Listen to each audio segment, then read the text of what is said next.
Well, welcome to this week's tidbit, or video tidbit, I should say.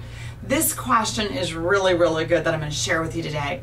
And it is, how do I overcome the fear of not being able to find a tenant buyer? I'm really afraid that I'm not going to be able to, I'm going to get the property under control and I'm not going to find anyone to rent option it from me. And then it's got a second part.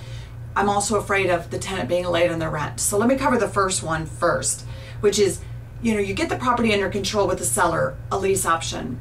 When you're using all of my paperwork and my contracts, I don't start paying the seller until I find someone to rent from me. So even if you did sign up a seller with a lease option and you never found someone to rent it from you, it wouldn't cost you a dime. So just make sure that clause is in there. It starts when you find someone to rent from you. The other thing is, I want to suggest that you test this out. If you're considering buying a particular home on an option and considering locking that up, just do a test ad. Describe the home on Craigslist, with the lease option ad. Don't put the address in there. You might want to put your phone number, you might not, because if you get too many calls, what are you going to tell them? Where are you going to send them? But just see how many responses you get. Ask people to send you a response back if they're interested and they want more information. Describe the home. Lease to own home, 3-bedroom, 2-bath, an XYZ school district or near whatever park, or however you would describe it. Tell them, stop renting now. Own your own home. Do a lease option. Bad credit, poor credit, no credit, we can help. All of those types of ads are in my book also.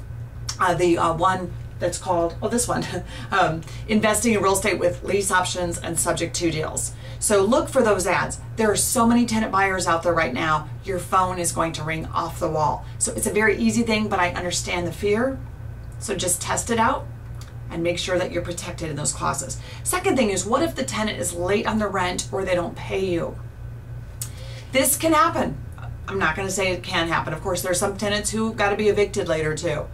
You've got to keep yourself a little bit of cushion. So if my tenant buyer over here is giving me $4,000 down for their option fee and my rent to the seller is $800 a month, keep that $4,000 in a separate account. Keep it for a rainy day fund. Don't go spend it all. Keep a cushion. You don't need money in this business to get started, but it sure helps you when you have a situation like that. So don't spend all the money either. You're going to be getting money up front.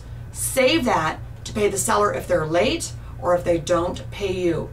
But the other thing is, if they don't pay, start evicting right away and enforce those late fees in the contract. There's some provisions in my contract to give you late fees.